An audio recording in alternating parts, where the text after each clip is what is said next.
Hi there, and welcome back, or welcome to my channel if this is your first time here. My name is Amy, and I have an unhealthy obsession with Formula One. On today's agenda, we're talking about possibly one of my favourite humans of all time. Not just F1 drivers, humans. It's Mr. Daniel Ricciardo. So Daniel Ricciardo could be back, and I am just a little bit excited by the possibility of this.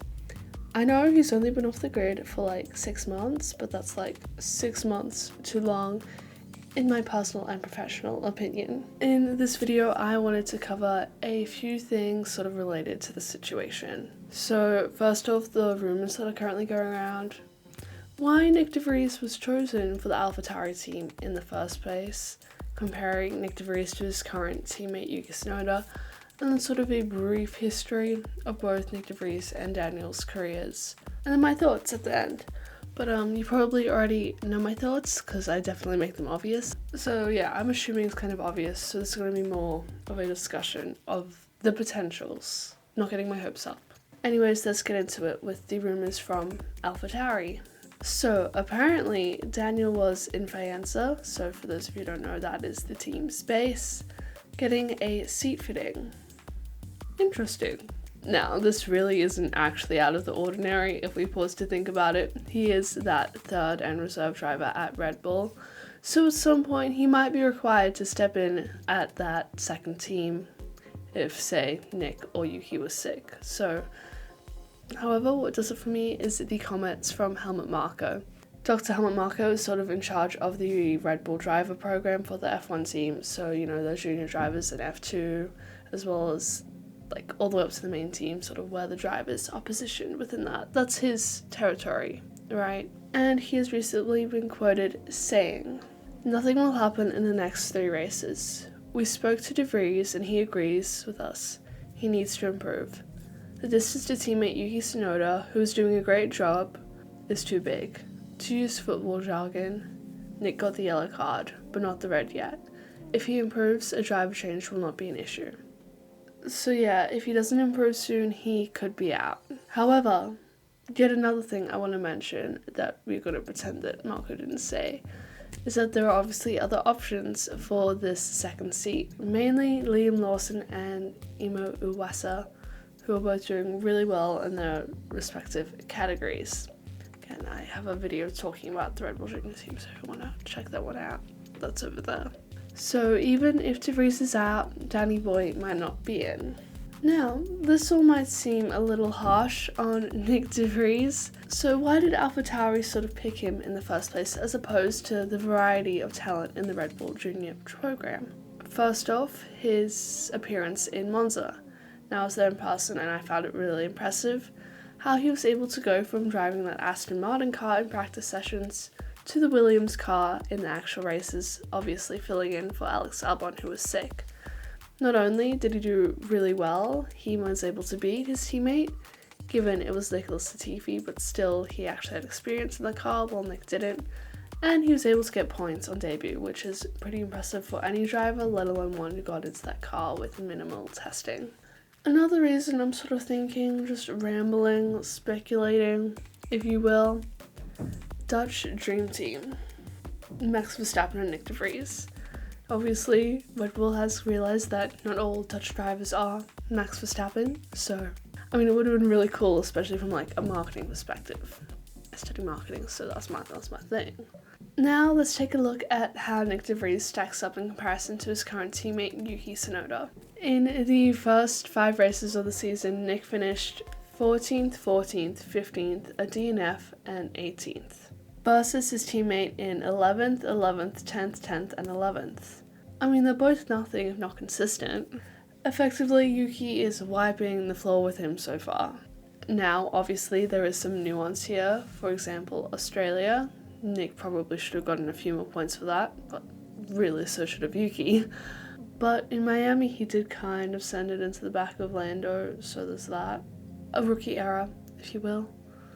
And that's just the thing, he is technically a rookie, so maybe we should give him some more time to adjust. But he has come out and said that he doesn't want to be treated like a rookie, he doesn't consider himself one, so why treat him like one? And after all, he is 28 with plenty of motorsport experience compared to his younger teammate who's only 23. So he has had a considerable motorsport career up to this point, winning the World Karting Championships in 2010 and 2011 before moving into single-seaters in 2012. Racing in the Euro Cup Formula 2.0 and winning that championship at the third time of asking, so in 2014. As you'll see, this seems to be a bit of a theme with his career. He did win the Formula 2 title in 2019, again in his third season, before he moved on to Formula E. And he actually won the championship in 2021. Another fun fact which I didn't realise was that he was in the McLaren Junior driver program from 2010 to 2019, which is a while. Okay, so let's quickly recap Daniel's career. I'm not going to go into his junior career because we would be here for a while, just his F11 and sort of what it led to his inevitable downfall. Daniel Joseph Ricciardo began his F1 career in 2011, midway through the season with the HRT team, before moving to Alpha Tauri for 2012 through to 2014. I just call them Alpha Tauri. At the time, they were known as Toro Rosso. But yes, it's what we currently know as Alpha Tauri. So yes, he jumped into the main Red Bull team in 2014, winning 3 races and finishing the year in 3rd place in the championship.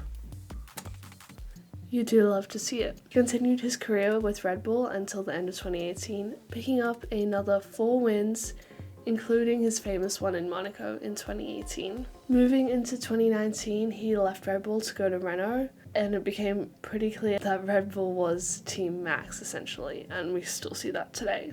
In 2020, he was probably one of the best drivers on the entire grid, in my personal opinion, so it only made sense for him to move to a very historic and well-off team, McLaren. He was confidently and convincingly beaten by his younger teammate, Lando Norris, for both years. And yeah, he had his highlights. Nothing really could top his win at Monza for me. But yeah, just not a great couple of years from the Australian. And he was dropped by the team at the end of the 2022 season. But when it was then announced that he would be the Red Bull reserve driver for 2023. So that's all the sort of official stuff out of the way. And one final thing I wanted to mention was, this is kind of off topic but kind of related. So, I was in the club the other night, and obviously I had my Joy Butterflies Daniel Ricciardo tattoo out. I was in the girls' bathroom and I was drying my hands, and somebody runs up to me and was like, "Oh my god, Daniel Ricciardo," and I was like, "Oh my god, Daniel Ricciardo." So obviously, now I'm screaming in the girls' bathrooms about Daniel Ricciardo. Yeah, so to my 95% male audience, that is not a normal occurrence, okay? They're like, "Have you heard the rumours?" I was like, "Of course I've heard the rumours." And then we both started freaking out about the possibility of Daniel Ricciardo and Yuki Tsunoda's teammates. And she was like, "That Miami video?" I was like, "Yes." She's like, "That's them soft launching their relationship." And I was like, "You could be onto something. You could be onto, just saying." Other than that, just some final off-the-cuff thoughts that I had.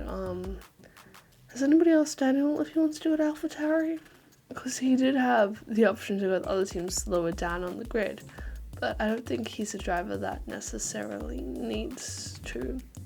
And Perspective talks about this in his video. If you haven't checked it out, I highly recommend watching it. He could have gone to Haas or Williams, but that's not where he wants to be in his career. And honestly, I don't think a seat's going to open up with Red Bull as much as I would want him back at Red Bull.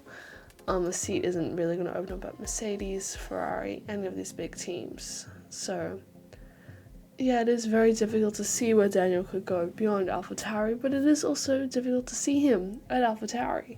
So, yeah, will we ever see him back in the sport? Who knows?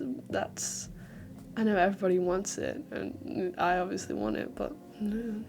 So, with all that being said, do I think that Daniel is going to get a seat at Alpha Tauri in the coming weeks during summer break? Maybe? Maybe he will, maybe he won't. It's all speculation at the moment, and this is Formula One, so literally anything can happen at this point. Do I want him to get a seat? Yes. Would him and Yuki as teammates be iconic? Yes. But again, we'll see. Either way, it's very interesting, and I wouldn't even mind Liam Lawson stepping in. I would love Liam Lawson to step in, actually. I don't know if I'd prefer him over Daniel Ricciardo, but Liam Lawson is one of my favourite drivers as well. He's New Zealander. It's close enough to Australia for us to adopt him as our own, so yeah. Essentially, Nyck De Vries just needs to step it up, otherwise he will be out. Red Bull's kind of brutal like that. And that brings this video to a wrap. If you liked it, then leave a like and press the red button to subscribe for more F1 and motorsport related content. Leave a comment down below. What do you think? Do you think Nyck De Vries is going to stay? Is he out? And is Daniel Ricciardo going to be the one to actually replace him? I will see you all in the next one. Laters!